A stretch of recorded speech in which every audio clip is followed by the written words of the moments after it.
Hallo meine lieben kreativen Menschen, heute möchte ich was ganz Besonderes mit euch machen. Ich brauche nämlich einen Bommel und deswegen machen wir heute einen Bommel zusammen. Ich habe diese wunderschöne Mütze gestrickt. Die ist noch ein ganz kleines bisschen feucht, weil ich sie gestern noch gewaschen habe und dafür brauche ich einen Bommel. Deswegen legen wir einfach los. Ich habe diese Bommelmacher von der Marke Clover. Die kamen in zwei verschiedenen Größen, einmal 65 mm und einmal 85 mm.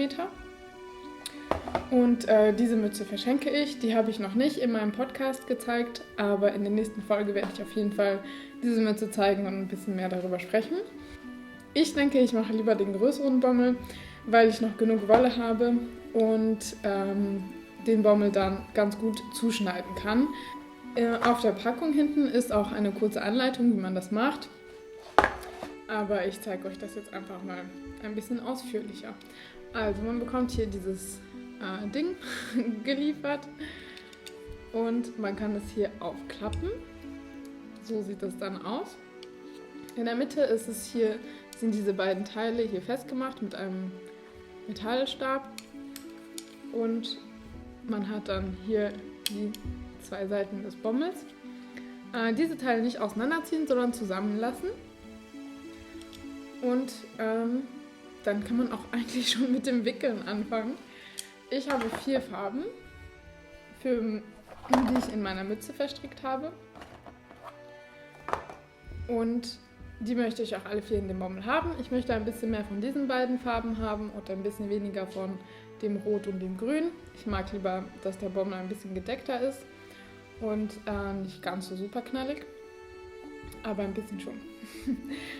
Deswegen nehme ich hier beide Fäden zusammen von diesen beiden Farben und fange jetzt einfach an zu wickeln. Man muss hier, also ihr seht, hier sind 2 Teile, ich kann das hier so ein bisschen drehen, aber man muss es hier zusammenlassen zum Wickeln. Und hier sind die zwei Seiten des Bommels. Wenn man das dann schließt, hat man ein rundes Ding und so kann man das aufziehen. So, also ich fange jetzt einfach mal an zu wickeln um diese 2 Halbkreise herum. Es dauert ein bisschen, deswegen spule ich vielleicht auch ein bisschen vor gleich, aber ich fange mal an, hier mit meinen 2 Knollen gleichzeitig ein bisschen zu wickeln. Ich habe mir das damals gekauft, weil ich in Wollgeschäften gearbeitet habe, in mehreren, und in einem gab es diesen Bommelmaker. Ja, und da ich einen Mitarbeiterrabatt hatte, habe ich einfach gedacht, warum nicht? Es ist schon ganz nützlich. Natürlich kann man das auch mit Pappe machen. Das ist dann vielleicht ein bisschen mehr improvisiert, aber es klappt auch ganz gut. Und man hat dann nicht dieses Ding zu Hause rumliegen, wenn man nicht so oft Bommel macht. So, jetzt habe ich hier ein bisschen gewickelt von diesem Beige und Cremefarbe. So sieht das aus. Ich wickel jetzt ein bisschen mit diesen 2 Farben, um das abzuwechseln. Und ich lasse die jetzt erstmal dran, weil ich wickel von dem Grün und dem Rot nicht ganz so viel da drum. Und dann möchte ich mit den hellen Farben dann nochmal drüber wickeln. Deswegen schneide ich das jetzt nicht ab, sondern halte es ein bisschen fest auf der Seite und schaue, dass die Fäden sich nicht miteinander verheddern, der verschiedenen Farben, und wickel jetzt einfach eine Schicht von diesem Grün und Rot auch zusammen. Das halte ich jetzt zweifädig um diesen Halbkreis drumherum, um den kleinen Mond. So, jetzt habe ich eine Schicht gemacht. Ich lasse es noch dran, ich überlege mal, ob ich das abmache. Jetzt weiß ich nicht, in welche Richtung ich gewickelt habe, aber ich glaube, das ist auch ein bisschen egal. So. Dann tue ich jetzt Rot und Grün auf die Seite und wickel jetzt weiter mit beige, mit dem Beigen und dem Cremeweiß. Ja, ich habe auch einen Kragen gestrickt mit diesem Garn, was dann passend ist zur Mütze. Das ist allerdings schon im Einsatz, jeden Tag. Das freut mich natürlich, dass es so gut angekommen ist. Und bald kommt jetzt die Mütze noch dazu, dann ist das Set perfekt und dann sieht der junge Mann ganz charmant aus. Ihr könnt es immer hier mal zuklappen und testen, ist es schon dick genug. Es geht hier schon noch ziemlich einfach hier rein, deswegen wickle ich jetzt noch 1-2 Schichten hier drauf. So, ich glaube, das ist jetzt ziemlich dick und voll genug. Das klappt man dann hier so rein und es sitzt ziemlich fest. Ja, so habe ich jetzt die erste Hälfte schon mal und dann lege ich mit der zweiten los. Ich schneide jetzt hier das Rote und das Grüne ab,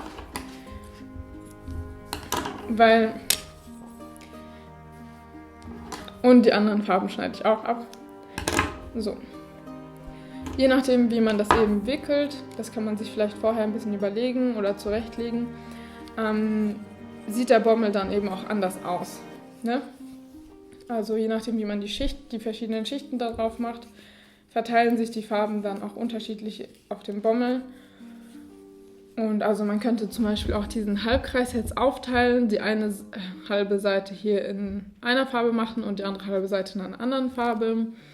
Oder ja, man kann es auch ganz in verschiedenen Arten wickeln und je nachdem, wie man das dann wickelt, entsteht dann eine andere Farbverteilung in dem Bommel und dann sieht er einfach immer ein bisschen anders aus. Ich habe hier eine ganz gute Schicht von dem Grün und dem Rot drauf gewickelt und jetzt möchte ich wieder ein bisschen was von den hellen Farben.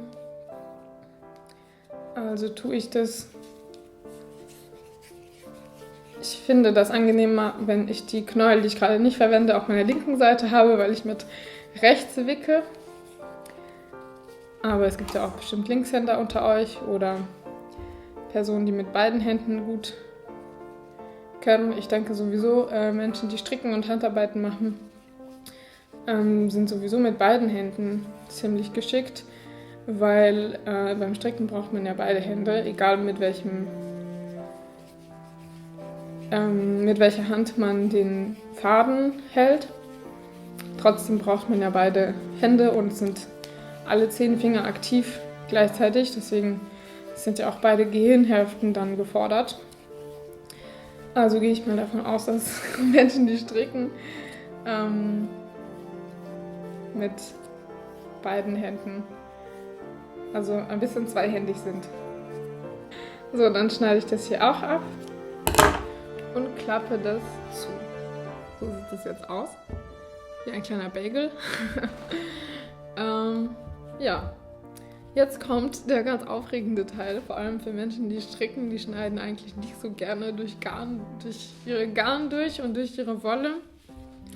Aber ja, geht jetzt nicht anders. Ich nehme also meine Schere. Und man sieht hier zwischen den zwei Teilen hier einen kleinen Schlitz, eine kleine Öffnung. Das ist auf beiden Seiten.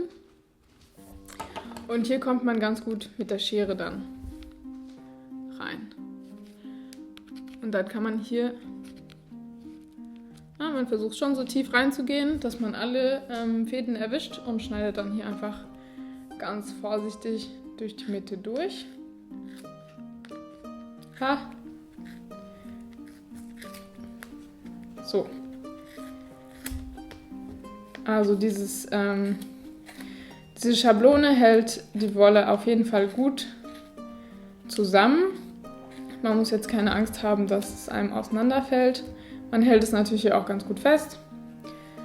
Ist auf jeden Fall ein ganz gut konstruiertes Ding. So, seht ihr, man schneidet hier so durch und man sieht dann hier wieder diese blauen Halbkreise. Ich bin noch nicht ganz fertig.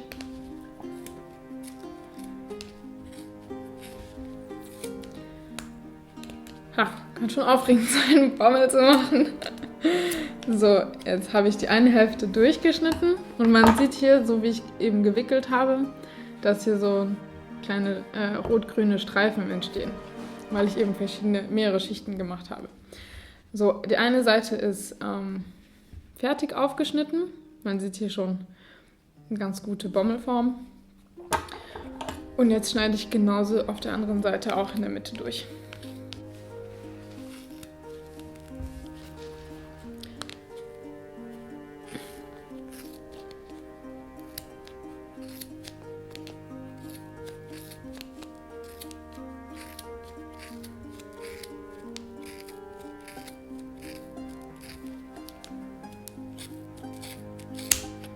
So, ich habe es fertig geschnitten.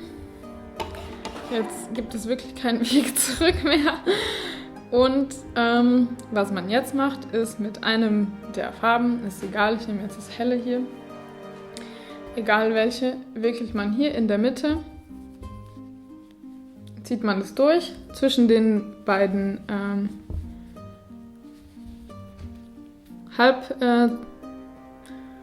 also zwischen den beiden Hälften hier zieht man den Faden durch. Ich mache immer hier mehrere Runden. Ja, ich wickel das hier so 3-4 Mal drum. Und dann zieht man ein bisschen vorsichtig. Man will das Garn hier auch nicht brechen. Das ist ja auch Wolle. Wenn man zu doll dran zieht, kann der auch brechen. Das will ich jetzt nicht. So, man zieht hier dran, bis man alle Fäden vom Bommel ganz gut zusammengefasst hat. Und ich war jetzt schon, ich glaube, 3 Mal da drum. Man kann auch ein 4., 5. Mal machen. So, ich versuche das eine Ende ziemlich lang zu lassen, weil ich dann damit den Bommel annähen möchte. So, man zieht hier schön fest. Und ich kann das hier abschneiden. Und hier eben dann einen Knoten machen. Oder 2. Also 2. Man macht einen, zieht den zu und dann noch einen zweiten, um den zu sichern. So, ich gehe immer gerne auf Nummer sicher und mache dann noch einen dritten. So, Knoten Nummer 3. Ja, und jetzt wird es spannend, ganz, ganz aufregend, denn jetzt klappt man diese beiden Seiten hier. Hier klappt man die auf. Vorsichtig. Man kann auch eine nach der anderen machen, wenn man ein bisschen ängstlich ist, wie ich gerade. So.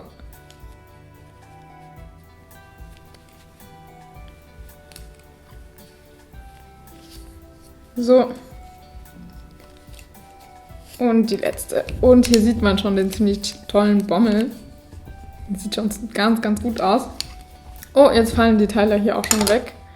Man kann die vorsichtig auseinanderziehen oder einfach wegmachen. Oh, der ist ganz schön groß geworden, dieser Bommel. So, hier sind die 2 Fäden. Damit kann ich den Bommel festnähen dann. Und ja, der ist wirklich echt groß geworden. Vielleicht hätte ich doch lieber den kleinen machen sollen. Naja, egal. Ich schneide den jetzt noch ein bisschen zurecht, weil hier hängen ja natürlich ein paar Fäden kreuz und quer raus. Und der ist ein bisschen ungleichmäßig von den verschiedenen Fadenlängen. Einfach nach Gefühl, sodass die Fäden ungefähr gleich lang sind.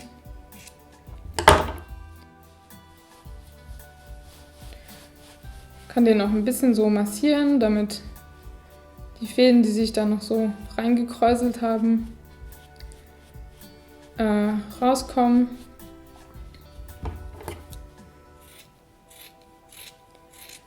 So. So sieht der große, schöne Bommel aus. Die Farben sind also ganz witzig verteilt. Hier in der Mitte ist so ein bisschen größerer, bunter Streifen. Und auf dieser Seite ist ein bisschen mehr von der hellen Farbe. Ja, macht auf jeden Fall Spaß. Und ich kann dieses Ding auf jeden Fall weiterempfehlen für die, die gerne Bommel machen. Ich hoffe, euch hat das Video gefallen und in der nächsten Podcast-Folge von Stricken mit Calypso zeige ich euch dann die fertige Mütze, den fertigen Schalkragen dazu und dann seht ihr die Mütze mit dem Bommel drauf. Ich freue mich, wenn ihr da einschaltet und bis bald. Ciao!